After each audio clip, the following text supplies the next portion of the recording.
A'udzu billahi minasyaitonir rajim. Bismillahirrahmanirrahim. Assalamualaikum warahmatullahi wabarakatuh. Alhamdulillahi rabbil alamin. Nahmaduhu wa nasta'inuhu wa nastaghfiruh. Wa na'udzu billahi min shururi anfusina wa min sayyiati a'malina. Wa man yahdihillahu fala mudilla lahu wa man yudlilhu fala hadiya lahu. Ashhadu an la ilaha illallah wahdahu la syarika lak wa ashhadu anna Muhammadan abduhu wa rasuluh. Yang berbahagia pengerusi masjid, ahli jawatan kuasa masjid, Tuan Imam, Tuan Bilal, tuan-tuan guru, ustaz-ustazah, datuk-datuk, datin-datin, tuan-tuan haji, puan-puan hajah, muslimin muslimat yang Allah rahmati, Allah sayangi, juga Allah rindui sekalian. Alhamdulillah tuan-tuan puan-puan, bertemu lagi sekali kita. Setelah berapa lama kita tak jumpa, 2 minggu sebelum ni. Jadi berjumpa balik kita tuan-tuan puan-puan dalam membincangkan berkaitan dengan topik pengurusan harta. Tuan-tuan puan-puan, sebelum ni kita pernah bincang berkaitan dengan syarat tagharruj. Syarat tagharruj. Sebelum masuk syarat tagharruj, kita dah masuk dah habis dah syarat tagharruj tu. Cuma saya nak kongsi satu kes minggu ni lah. Kes dia macam ni.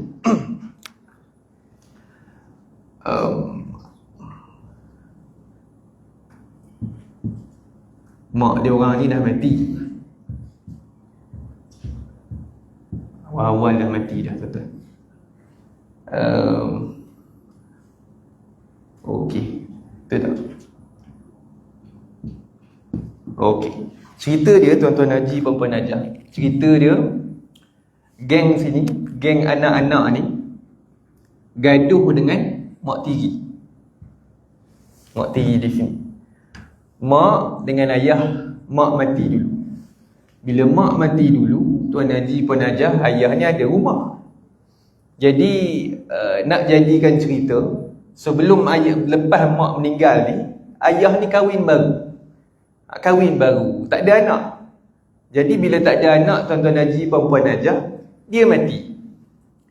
Dia mati pula. Meninggalkan adalah aset-aset, rumah dan lain-lain. Jadi tuan-tuan puan-puan, yang jadi isu dekat sini apa dia? Mak tiri ni kahwin lain pula. Dia kahwin dengan seorang lagi, lelaki iaitu ayah. Ayah dia orang jugalah. Tak tahu nak panggil ayah apa, ayah tiri-tiri lah kot panggil tak. Jadi tuan-tuan dan puan-puan, yang jadi bergaduh tu bukan apa, mak tiri dengan ayah ni bawa masuk duduk dalam rumah ayah dia orang.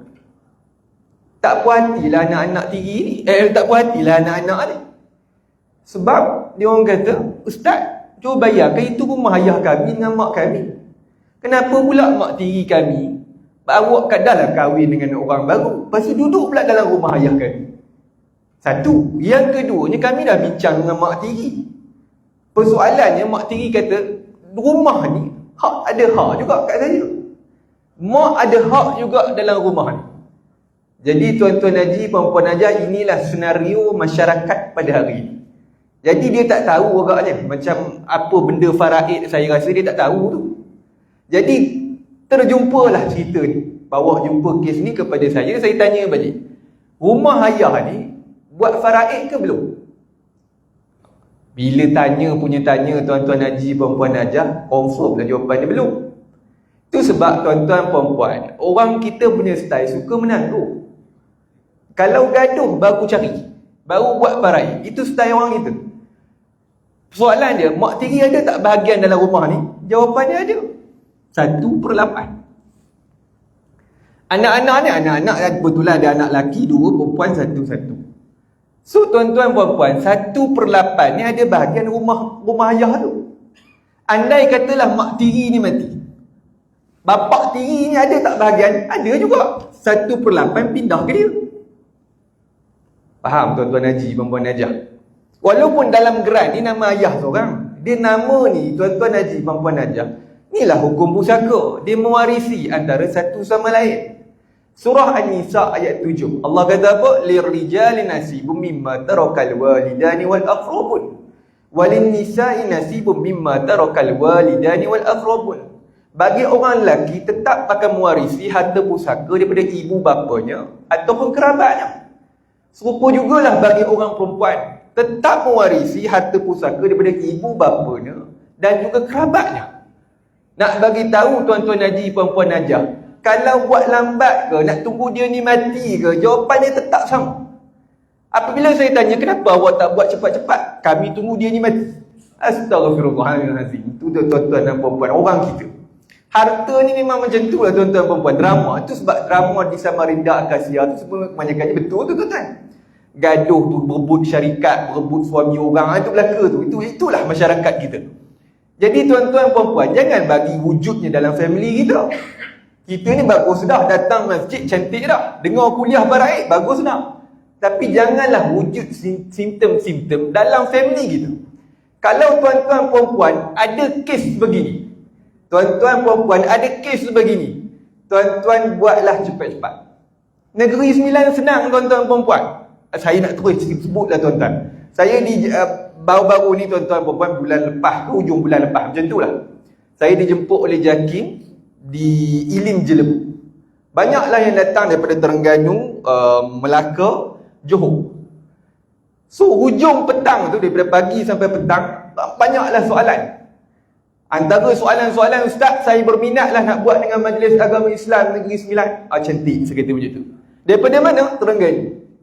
So saya nak tanya dulu, kalau daripada Terengganu ke Johor ke Melaka ke, saya nak kena tanya dulu, Ustaz nak tanya apa? Ada tanah dekat Negeri Sembilan? Oh, tak ada Ustaz. Rumah? Rumah pun tak ada. Kahwin dengan orang Negeri Sembilan? Pun tak ada. Alamat Negeri Sembilan ada? Pun tak ada Ustaz. Kalau tak ada, terima kasih, jumpa lagi. Maksudnya tuan-tuan perempuan, tak layaklah tuan-tuan perempuan. Orang Negeri Sembilan untung. Antara sehingga hari inilah tuan-tuan perempuan, sehingga hari ini, saya tak pasti ada update tu. Yang lain negeri saya tak pasti. Tapi sehingga hari ini dalam pengetahuan saya, ada 2 negeri saja yang melaksanakan pentadbiran pengurusan pusaka, hibah, wasiat oleh majlis agama masing-masing. Iaitu 2 majlis agama tersebut, apa dia? Majlis Agama Islam Selangor dan juga Majlis Agama Islam Negeri Sembilan. Itu sebab tuan-tuan perempuan, kalau ada kes macam ni, rujuk Majlis Agama Islam Negeri Sembilan sudah. Tak pening kepala. Berapa kos ni Ustaz? 300 tuan-tuan perempuan. Bayar sekali semua hidup dia. Apa sangat berkira pula kita tuan-tuan perempuan. Nak buat cepat-cepat benda ni. Bukan apa, nak elakkan bergaduh. Yang ni dah bergaduh lah, duk tunggu dia ni mati. Dia memang macam tu tuan-tuan perempuan. Saya tengok kebiasaan lah tuan-tuan. Kebiasaan. Ada yang okey, ada yang tak okey. Tapi kebanyakan kes yang saya terima tuan-tuan, kalau tuan-tuan isteri pertama mati, kahwin pula yang baru, biasanya ada sikit syak wan sangka daripada anak-anak yang asal. Biasanya tuan-tuan perempuan. Kalau tuan-tuan perempuan berada dalam situasi ni, eloklah buat cepat-cepat. Hibah ke, wasiat ke. Tapi wasiat kepada waris tak boleh. Buatlah hibah ke, ataupun lantik pentadbir. Senang. Senang cerita tuan-tuan perempuan. Teringat pasal pentadbir pula tuan-tuan perempuan, sebelum kita masuk tajuk ni. Teringat pasal pentadbir ni tuan-tuan perempuan. Baru-baru ni ada seorang yang ada pangkat lah tuan-tuan. Seorang Tan Sri datang jumpa saya tuan-tuan perempuan. Tanya pada saya, dia ni banyak aset lah tuan-tuan. Dekat Selangor saja ada 100 ekar. 1 ekar tu bersamaan 1 bilion. Oh, tuan-tuan, saya pun tak pernah jumpa dia. Tiba-tiba datang masuk, banyak rupanya. Banyak. Itu kat Selangor. Kat Kuala Lumpur pun ada tuan-tuan. Oh, itu tanah Kuala Lumpur dengan main-main dia tuan-tuan. Ni hari tu jual kat KL tu berapa? Yang dekat KLCC ada tanah nak dijual kecil je. Berapa 10 juta tuan-tuan. 10 juta tuan-tuan kat KLCC. Kalau tuan-tuan perempuan berminat bolehlah beli. Dekat KLCC tuan-tuan. Itu pun 10 juta tuan-tuan. Dia ada dekat Kuala Lumpur ada 47 ekar. 1 ekar bersamaan 3 bilion. Banyak tuan-tuan perempuan. Saya tak pernah jumpa orang macam ni kali pertama lah. So tuan-tuan dan puan-puan, apa cerita pada dia ni? Cerita dia Tan Sri ni, dia tengok adik-beradik dia. Semua adik-beradik dia semua orang kenamaan lah. Saya tak boleh sebut kat sini sebab ada live. Jadi tuan-tuan perempuan, orang kenamaan lah tuan-tuan dan puan-puan. Orang hebat-hebat belakang. Isteri dia pun orang hebat. Nak jadikan cerita, abang dia, kakak dia, adik dia, semua lantik peguam. Semua lantik peguam. Cantik macam biasa tuan-tuan. Itu sebab P.Ramlee dah tunjuk dalam cerita 3 Abdul. Kan P.Ramlee dah tunjuk cerita 3 Abdul 1963 filem tersebut. Oi, lama dah P.Ramlee tunjuk tuan-tuan perempuan, tak perasan tak tidak cerita. Tuan-tuan perempuan, dalam filem tu Ismail Ulam Raja lantik siap-siap Sulaiman Akhlaqin. Anak-anak dia seorang pun tak tahu. Kebetulan je Abdul Wahab tu, iaitu P.Ramlee, bermimpi Ismail Ulam Raja masuk mimpi. Tuan-tuan perempuan janganlah buat macam tu, itu mimpi je. Tuan-tuan, ini cerita filem. Jangan buat macam tu. Dia kalau nanti tapi kena cerita tuan-tuan. Barulah anak boleh rujuk. Tapi tak apalah, nak jadikan cerita tuan-tuan. Ismail Ulam Raja masuk mimpi. Kan dia masuk, dia masuk. Wahai anak daku, engkau seoranglah yang boleh menyelamatkan abang-abang. Esok, dengan syarat kamu mesti berkahwin dengan Qasidah. Esok kamu mesti mencari Sulaiman Akhlaqin. Beliau seorang peguam pembela. Ingat, Sulaiman Akhlaqin. Kan ni sebut macam tu tuan-tuan perempuan. Geri-geri hilang. P.Ramlee bangun ingat pula tu satu-satu. Alhamdulillah, kita kalau mimpi tuan-tuan tak ingat dah tuan-tuan. Apa tadi mimpi tak tahu. Macam tu pula kita. Filem tuan-tuan, jangan terpengaruh sangatlah. Dia pun bangun pergi cari, jumpalah pula Sulaiman Akhlaqin. Kan Sulaiman Akhlaqin tu tanya, tuan nak uruskan ke ataupun nak suruh saya urus seperti biasa? Jadi P.Ramlee kata, tuan urus seperti biasa, cuma saya nak minta salinan. Bukan apa salinan tu, dia nak tebus ayah mertua dengan adik-beradik dia. Jadi tuan-tuan perempuan, peranan peguam ni adalah sama peranannya adalah pentadbir. Itu sebab tuan-tuan perempuan, dulu orang kaya je lantik pentadbir ni. Tapi hari ni tuan-tuan perempuan, tak kira kaya atau miskin boleh lantik. Cuma tuan-tuan perempuan tahu je, cuma 2 negeri ni lah. Negeri lain belum lagi, on the way lagi tuan-tuan perempuan. Orang negeri sebelah betul boleh lantik dah Mak I sebagai pentadbir. Bagi tahu anak-anak kalau ayah mati nanti ni A sampai Z Mak I uruskan. Pusakanya, faraidnya, semua dia selesai. Tak pening kepala. Isteri pun tak pening kepala nak kira macam mana ni. Macam mana 1/8. Dulu saya belajar matematik pun fail. Dah payah pula tuan-tuan perempuan nak kira 1/8, 1/6 susah. Lantik pentadbir, senang. A sampai Z selesai. Jadi tuan-tuan perempuan, nak bagi tahu tuan-tuan perempuan, zaman dulu, cara zaman dululah. Zaman sekarang ni dah ada kemudahan, khususnya rakyat Negeri Sembilan dah ada kemudahan sebegini. Tuan-tuan perempuan boleh lantik lah. Jadi rugi kalau tuan-tuan perempuan tak ambil peluang sebegini. Clear tuan-tuan perempuan, pentadbir ni peranan dia. Jadi tuan-tuan dan perempuan, balik cerita Tan Sri tadi. So kami ni ustaz, dah lantik dah semua pentadbir. Yang saya jadi bimbang tu ustaz, dia kata, adik saya, abang saya, kakak saya, semua ada peguam-peguam saja. Dia peguam lah tuan-tuan. Duduk kat KL tu kan. Dia peguam, peguam dia pun berjuta dah. Upah dia. Aset banyak. Dia kira peratus dia berjuta peguam tu dapat. Jadi tuan-tuan dan perempuan, setiap orang adik-beradik dia kata, bergaduh ustaz. Sedangkan waktu hidup hari tu, anak-anak saudara dia nak. Dia tuan-tuan perempuan, keluarga dia tak ramai pun. Kakak dia ada 2 orang anak, abang dia 3 orang. Dia tak ramai jenis anak, tak ramai.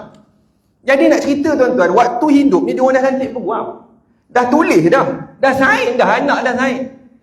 Rumah banglo siapa punya? Tanah ni siapa punya? Yang ni siapa punya? Semua dah tulis, dah sign dah. Tapi isunya tuan-tuan perempuan, bergaduh juga. Dekat mana salah? So dia tanya, dia risau dekat dia pula. Saya risau saya je ustaz. Saya kalau saya pergi ni, kalau dia orang bergaduh, saya tak tahu nak buat apa, nak bangun, nak cekik tak boleh dah. So nak bagi tahu tuan-tuan perempuan, dia dah risau. Sebab tengok abang, kakak, adik dia semua macam tu. Anak-anak saudara lah. So dia kata, saya pun ustaz kebetulan terbuka TV Al-Hijrah. Jadi dia minta seorang tu, PA dia Datuk cari. Tu yang jumpa jadi tuan-tuan perempuan, tu dia tanya. So jawapan saya mudah. Kenapa dia orang ni bergaduh? Saya nak bagi tahu tuan-tuan perempuan, wasiat kalau buat tulis ni, tak kira lah bertulis ke tak tulis ke, tapi sebut seperti mana saya sebut sebelum ni tuan-tuan perempuan. Semua kenyataan, semua tulisan yang merujuk kepada kematian adalah wasiat. Contoh ustaz, contoh kalau ayah mati, saya meninggalkan aset sebegini. Maka dengan ini, anak saya nama sekian-sekian, bin sekian-sekian, saya menyerahkan beliau rumah banglo 3 biji. Contoh. Itu maksudnya wasiat. Wasiat ni semua kenyataan merujuk pada kematian. Contoh lain. Ustaz, mak saya ada sebut, kalau mak mati, tabung haji tu saya punya. Itu wasiat lah tuan-tuan perempuan. Walaupun mak tak tulis pun, mak sebut dekat sambil potong bawang je. Tapi mak sebut. Maka jatuh namanya adalah wasiat. Cumanya isu dia tuan-tuan perempuan, wasiat pada ahli waris ni ada perbincangan di kalangan ulama'. Wasiat pada ahli waris ni tuan-tuan perempuan tidak digalak, bukan tidak digalak, hukumnya batil. Nabi sebut riwayat Ibn Majah, Abu Dawud, At-Tirmizi, "Anna Allah qad a'ta kulla zi haqqi haqqah, fala wasiyatan liwaris." Sesungguhnya Allah dah bagi dah hak setiap orang, maka tiada lagi wasiat kepada waris. Jadi tuan-tuan haji, puan-puan hajah, isu dia orang kita suka buat wasiat. Bagus buat wasiat, tapi dia buat wasiat kepada ahli waris. Orang tanya pula, "Ustaz, kalau macam tu apa fungsi wasiat?" Wasiat ni tuan-tuan haji, puan-puan hajah, kita refresh sikit, sebelum ni kita dah lalu dah. Wasiat ni apa dia tuan-tuan perempuan? Pesanan. Pesanan ni apa fungsi dia tuan-tuan? Fungsi dia untuk wasiat kepada diri kita. Antaranya suruh berwakaf. Kalau ayah mati, ayah nak wakaf tabung haji ayah ada 10,000, ayah nak 1% pindah kepada wakaf. Itu baru betul tuan-tuan haji, puan-puan hajah. Kalau ayah mati, tak tulis pun, sebut pun tak apalah tuan-tuan haji. Tapi dia tuan-tuan perempuan, orang tanya mana yang lebih kuat, tulis ke apa tu cakap? Dia jawapannya bertulis lah tuan-tuan. Tulis pula kena tengok, tulis kat mana? Tulis dengan pihak berautoriti ke tulis dalam bilik? Dia jawapannya pihak berautoriti lah tuan-tuan perempuan. Kalau dalam bilik siapa pun boleh tulis. Siapa pun boleh mendakwa, boleh dicabar tuan-tuan perempuan. Jadi balik cerita ni tuan-tuan perempuan. So nak bagi tahu, wasiat kepada ahli waris jangan dibuat lah tuan-tuan. Sebab dia mengundang banyak masalah. Saya sendiri tengok, saya sendiri perhatikan. Memang inilah mengundang masalah. Jadi balik keluarga Tan Sri tadi, saya tengok sama. Sebab apa jadi masalah? Sebabnya semua wasiat pada ahli waris. Hari tu anak dia setuju. Memanglah anak setuju. Tuan Haji cakap sekarang kat anak Tuan Haji. Ada dia bantah? Tak ada dia bantah tuan-tuan. Kalau bantah pun dia sikit je tuan-tuan. Kenapa macam tu? Itu je. Tapi dalam hati kita tak tahu. Tuan-tuan kena ingat, wasiat ini berkuat kuasa lepas mati. Bukan berkuat kuasa serta-merta. Ustaz, hari tu sain? Sain tu dokumennya. Dia berbeza dengan hibah. Hibah ni bagi waktu hidup, terima pun waktu hidup. Maka sah dah hibah tu. Tu sebab tuan-tuan perempuan kena beza tu. Kalau wasiat ni sebut waktu hidup, tapi dapat tu lepas mati. Jadi nak kuat kuasa tu lepas mati. Lepas mati tu kita bacakan semula wasiat tersebut. Kalau anak bantah, ini yang jadi persoalan. Ustaz, sebenarnya Ustaz, saya bukan setuju sangat Ustaz. Hari tu saya hormat je ayah saya. Sebab dia ada penyakit jantung kan, saya bantah pula kan. Tak sihat pula kawan tu kan. So nak bagi tahu tuan-tuan perempuan, jangan dibuatlah lebih baik. Tuan-tuan nak buat wasiat, tafadhal lah tuan-tuan. Tapi wasiat pada diri tuan-tuan, wasiat untuk bagi pada masjid, contoh. Wasiat apa lagi? Kepada bukan waris, wasiat kepada juru kamera, contoh tuan-tuan perempuan. Wasiat kepada Tok Imam, Tuan Imam, tak ada masalah tuan-tuan. Itu bagus. Sebab kebajikan untuk kita di alam kubur. Kita ni tuan-tuan perempuan nak mati pun duk teringat lagi. Baguslah tuan-tuan perempuan, bagus nak mati tu teringat lagi anak-anak. Tapi tuan-tuan kena ingat, pastikan kita buat ni patut syariah. Clear tuan-tuan haji, perempuan hajah. Baik. So kita nak masuk tajuk tuan-tuan perempuan. Hari tu kita dah bincang syarat-syarat tagharus. Selesai syarat-syarat tagharus. Tagharus apa dia tuan-tuan perempuan? Secara recap sikit. Tagharus ni bila orang tanya, Ustaz boleh tak sama rata? Boleh tak orang kata apa? Boleh tak saya tak nak ambil bahagian? Boleh tak saya nak bagi orang tersebut? Boleh tak saya nak bagi kakak? Boleh tak saya nak bagi abang? Jawapan dia dalam topik tagharus. Tagharus tu apa dia tuan-tuan? Tagharus tu adalah keluar. Jadi saya ada cerita sebelum tu tuan-tuan perempuan, sekali imbas saja. Keluar ni apa maksud dia tuan-tuan? Keluar ni maksudnya masuk dulu baru keluar. Bukan keluar dulu baru masuk. Faham maksud saya tuan-tuan perempuan? Itu sebab tajuk dia tagharus, keluar. Dia bukan benda dalam dunia ni, tak ada benda yang keluar dulu baru masuk. Dia keluar ni, kalau tuan-tuan perempuan balik tengok Dewan Bahasa Pustaka. Dalam kamus Dewan Bahasa Pustaka, clear tuan-tuan. Apa maksud keluar? Dia tulis itu keluar. Semua dimensi yang berada di dalam diletakkan untuk keluar. Maksudnya dia keluar ni benda yang kata kerja untuk daripada dalam nak keluar. Tu betul. Bukan keluar dulu. Orang kita dok salah faham. Ustaz tu kata boleh. Sama kata. Yang tu tuan-tuan nak kena berhati-hati lah. Kadang-kadang bukan salah ustaz tu tak cerita berhabis. Itu je tuan-tuan buat. Tuan-tuan pula salah faham pula. Lagi panjang cerita lah. Dia sama kata ke tak sama kata ke, tuan-tuan nak ikut wasiat ke, tuan-tuan asasnya kena ikut syarat taharruj. Kita bacakan sedikit. Pertama, syarat taharruj ada 5 tuan-tuan puan-puan. Yang pertama baligh, iaitu baligh ni mukallaf sekali lah. Yang kedua boleh mengurus harta. Kalau nyanyuk tak boleh tuan-tuan, dia tak boleh diambil, dikurang hak dia. Yang ketiga, tahu bahagian faraid tahu bahagian faraid semua ahli waris. Maksudnya semua orang dah tahu bahagian masing-masing, baru boleh buat keputusan. Ini bahagian masing-masing pun tak tahu. Kononnya buat baik tuan-tuan perempuan. Buat baik benda je. Tabung solat Jumaat pun tuan-tuan percaya ada kamera sini. Cuba tengok. Saya adalah tuan-tuan perempuan, ada masjid tu. Lama tabung tu duduk kat dia. Saya ingat dia nak masuk banyak ni. Lama, banyak betul lah tuan-tuan. Saya bukan tengok duit dia, tapi tertengok. Banyak, saya kata. Banyak duit 100. Dia tengah pilih lah nak masuk berapa keping tu agak. Lama, last kali dia ambil RM1 masuk. Mungkin yang itu dia ikhlas agak, dia cari yang RM1 tu lah agak, tu yang lama je. So nak bagi tahu tuan-tuan puan-puan, nak derma pun nak kena tahu. Serupalah dalam faraid, nak bagi kakak, nak bagi adik, nak bagi abang, nak kena tahu dulu, baru nama derma, baru nama bagi. Mana boleh pun tuan-tuan puan-puan bagi derma pejam mata. Tak pernah dibuat orang tuan-tuan, maksudnya dia tak normal lah tu. Tak sihat di akal lah tu tuan-tuan puan-puan. So nak kena faham tuan-tuan, dia mesti tahu bahagian faraid. Yang keempat, mesti sukarela. Tak boleh tak sukarela. Paksa tak boleh. Rasuah pun tak boleh. Belanja adik makan roti canai. Tak boleh. Ada adik tu boleh buat keputusan. Ingat, akak dah belanja roti canai. Ini rasuah ni roti canai sekeping tuan-tuan puan-puan. Yang adik follow, yang adik tak tahu faraid ni apa. Yang kelima tuan-tuan, berbincang. Bincang, dapatkan kata sepakat. Baru harmoni tuan-tuan. Contoh tuan-tuan puan-puan, katakan kita dalam satu family ni, adik-beradik kita ada 3 orang.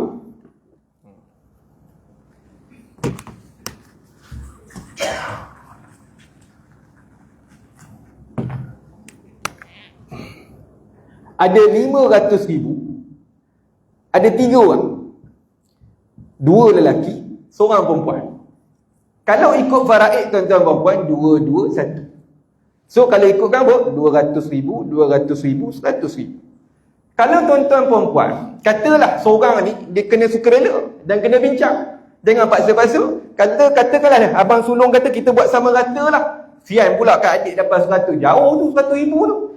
Okey, tapi yang nombor 2 ni tak setuju. Kalau nombor 2 tak setuju, bawa keluar. Jangan gaduh-gaduh.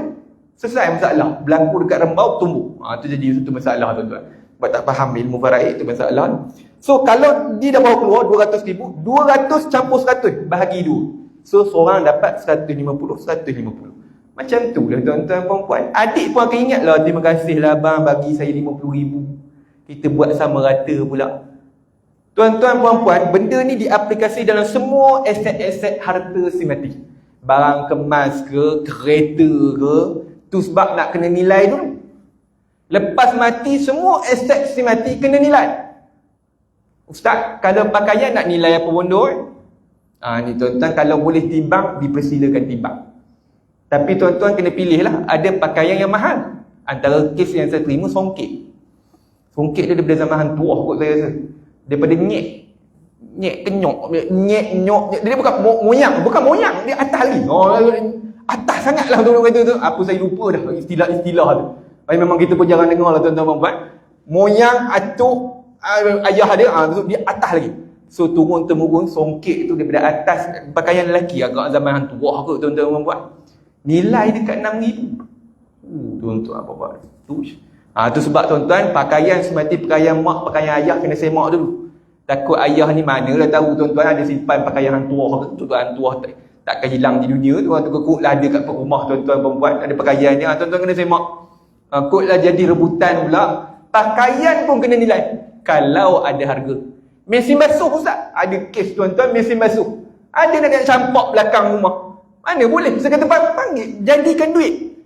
Saya pun bagi nombor ada orang tu datang ambil mesin basuh buruk tu. Dia lah kata mesin basuh buruk. Ambil mesin basuh, apa tu orang tu bagi berapa? RM5. RM5 faraid. Mesin basuh buruk tu. RM5 pun wajib faraid. Janganlah nampak RM5 tu. Kumpul lah bagi banyak. Frame, mana-mana yang tak nak tu sebab tuan-tuan perempuan nilai kan cepat-cepat. Senang tuan-tuan perempuan, selesaikan apa yang patut. Baik, salah faham. Ada 4 salah faham tuan-tuan perempuan dalam faraid. Salah faham yang pertama tuan-tuan perempuan, tak bincang dengan semua waris. Ini biasa berlaku. Tak bincang dengan semua waris. Dia duk rasa tuan-tuan, tak apalah ustaz, adik saya confirm setuju. Tuan-tuan jangan pakai kuasa veto tuan-tuan. Saya ada kes di Sendayan tuan-tuan, ayah dia sebelum mati panggil abang Long, anak sulung dia lah, bisik. Itulah pelik tuan-tuan. Na'udzubillah, mudah-mudahan kita tak macam tu lah. Ayah dia sebelum meninggal menghembuhkan nafas, ingat nak la ilaha illallah ke apa? Tak. Dia panggil anak sulung dia, Long, ni dia cerita, ni anak dia cerita sendiri. Long, semua harta ayah, harta dia ingat tuan-tuan. Semua harta ayah semua terpulang pada kamu. Oh, tu dia tuan-tuan. Abang Long pun biasalah tuan-tuan, dapat tocang lah tu kan. Jadi nak begitu kebetulan tuan-tuan, Abang Long tu ikut kuliah kita. So itu sebab tuan-tuan perempuan dia rasa semua salah sebab hari ni. Sebab dia buat tu hentam promo. Itu sebab tuan-tuan perempuan kadang-kadang puncanya ayah juga. Itu sebab kita jangan buat salah bermula diri kita. Sempat tu bisik pasal harta tu. Pelik bin ajaib sungguh tuan-tuan perempuan. Baik, yang keduanya mewakili waris. Dia tak boleh mewakili waris. Tuan-tuan perempuan, katakan bawah 18 tahun. Sekali lagi saya mention tuan-tuan, tak boleh disamarata. Tidak boleh diambil bahagian. Bawah umur ataupun atas 18 tahun yang ada masalah mental. Tak kira lah nyanyuk ke, autism ke, semua yang berkaitan mental. OKU tak apa, jangan masalah mental. Masalah mental dia tak boleh mengurus. Yang tu tuan-tuan tak boleh ambil sesin pun. Tuan-tuan kena ingat, kita dah bincang sebelum ni. Yang seterusnya tuan-tuan, paksa waris setuju. Yang ni berlaku dekat mana-mana lokasi di pejabat pusaka. Paksa adik-beradik, kau kena ingat, kau tu tak kahwin lagi. Nanti apa-apa pun kakak dalam kampung ni, kakak yang pandai buat bunga telur. Nanti kamu tak kahwin lagi. Dia gugut pula tuan-tuan. Dah adik bersalah pula dah. Dah mak ayah tak ada. Dah kakak tinggal, dah kakak mengugut pula. Jadi masalah tuan-tuan, kalau adik setuju sekalipun, hukumnya tetap haram. Yang seterusnya tuan-tuan perempuan, yang terakhir, jika ada waris yang belum balik seperti mana saya sebut tadi dan berakal, bahagian waris berkenaan tidak boleh dilaksanakan takharus. Seperti mana saya sebut tadilah. Itu 4 salah faham terhadap takharus. Tuan-tuan perempuan yang dah belajar, tuan-tuan kena ingat bahawasanya takharus ni diguna pakai di semua tempat. Cuma tuan-tuan sedar ataupun tidak, dan tuan-tuan kena ikut peraturan yang telah ditetapkan. Peraturan ni siapa tetapkan? Inilah tuan-tuan ilmu faraid. Jadi tuan-tuan perempuan nak elakkan kita makan harta haram, wa ta'kuluna turasa akla lama, kamu campur adukkan antara yang halal dan haram dalam bab pewarisan. So mudah-mudahan kita tidak tergolong dalam bab makan harta haram. Ada soalan? Ya. Bila mati ambil alih pentadbiran dan aset tu ada sewa semua, jadi main tadi semua sekali lah dia. Main ambil aset. Dan aset tu ada sewa. Oh okey. Tidak. Bukan begitu Tuan Haji. Main ni sebagai pentadbir saja.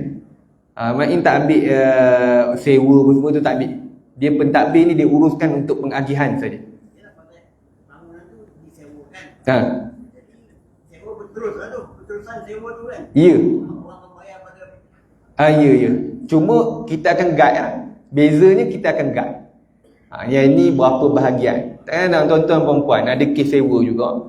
Adik-beradik ni mula bulan pertama, bulan kedua, bulan ketiga ni elok je. Bulan keempat mulalah kata tak payahlah kau. Itu jadi tuan-tuan perempuan paksa memaksa, maka hukum dia haram. Itu sebab kena ada orang guide. Itu sebab fungsi pentadbir tuan-tuan perempuan, dia jadi orang tengah. Pentadbir ni boleh tak lantik ahli keluarga Ustaz? Saya tak showkan ahli keluarga. Jangan lantik ahli keluarga tuan-tuan, lantik abang, lantik anak sulung. Ini semua tuan-tuan kadang-kadang boleh bias ni. Orang akan shock bersangka. Itu sebab lantik orang luar. Itu sebab Sulaiman Ismail Ulang Raja tak lantik Abdul Wahab. Walaupun dia tahu Abdul Wahab tu baik. Dia tahu tu. So ia tetap lantik orang luar tu. Sulaiman Akhlaqan dia nama dia. Clear tuan-tuan perempuan. Nabi dah tunjuk contoh, tuan-tuan kena ikut. Baik, ada soalan yang terakhir sebelum kita berhenti solat Isyak. Jadi tuan-tuan dan puan-puan, insya-Allah mudah-mudahan kita berjumpa lagi. Kita akan sambung dalam tajuk yang seterusnya. Jadi tuan-tuan puan-puan, kalau tuan-tuan puan-puan ada beli buku, buku tu tuan-tuan boleh, saya galakkan tuan-tuan beli buku mengurus harta pusaka. Yang tu penting tuan-tuan, apa yang kita kongsi selama hari ni ada semuanya termaktub di dalam buku tersebut. Macam Tuan Haji ni bawa, Tuan Haji bawa, bolehlah buat nota di tepi-tepi tu. Jadi tuan-tuan dan puan-puan, senang, ilmu ni kena ikat. Dia tak boleh dilepaskan begitu. Baik, sila.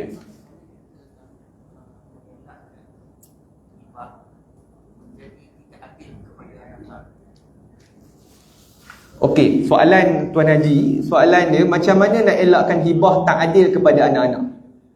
Tuan-tuan puan-puan, orang kita dia suka bagi anak-anak, bagusnya tu. Cuma je tuan-tuan puan-puan, kadang-kadang orang kita duk fikir, ustaz dia dah ada rumah, saya tak bagilah rumah kat dia. Saya bagi kat adik perempuan dia lah. Tak ada masalah tuan-tuan puan-puan. Cumanya asas kepada hibah ni seperti mana Nabi sebut, fattaqullaha wa'dilu baina auladikum. Bertakwalah kepada Allah, adil sesama anak-anak kamu. Riwayat Bukhari. Itulah asas hibah. Cuma tuan-tuan puan-puan terlalu subjektif. Tuan-tuan jangan buka jurang ni. Kalau tuan-tuan macam Nu'man bin Bashir tu bawa anak dia, tak bagi pun nampak kaya dia. Tak menunjukkan dia bagi hamba kepada Nu'man. Dia sahabat Nabi ni tu jumpa Rasulullah, tanya pandangan. Tapi tuan-tuan puan-puan, jikalah tuan-tuan puan-puan nak bagi juga, ustaz tak ada masalah, ustaz saya nampak dia susah, ustaz. Tuan-tuan puan-puan bincanglah dengan ahli keluarga. Dia sebenarnya hibah tak perlu bincang pun, cuma nak elakkan jurang pergaduhan saja. Itu saja tuan-tuan. Ni ayah bagi ni kat tanah kat kakak kamu biasa orang susah sikit. Ayah bagi kat ni lah. Jangan waktu ayah tak ada nanti kita mengingatkan anak-anak tu, alhamdulillah. Dengan cara macam tu mungkin kita berbantu. Tapi tuan-tuan jangan buat hibah memang tuan-tuan tak puas hati dengan seorang anak. Macam contoh seorang datin ni tuan-tuan, dia buat hibah kepada 4 biji banglo kepada 4 orang anak, dia ada 5 orang anak. Seorang anak dia paling tak suka. Tak tahulah apa masalah dia ni. Tapi akhirnya tuan-tuan, mati saja datin ni, bergaduh anak-anak. Sebab anak yang seorang ni cukup tak puas hati. Itu sebab tuan-tuan puan-puan, jangan buat sebab kita tu menjadikan anak-anak bergaduh. Kita nak elak yang itulah tuan-tuan puan-puan. InsyaAllah, mudah-mudahan kita berjumpa lagi. Terima kasih. Jadi kita tangguh pertemuan kita dengan tasbih kafarah dan surah Al-Nas. Astaghfirullah.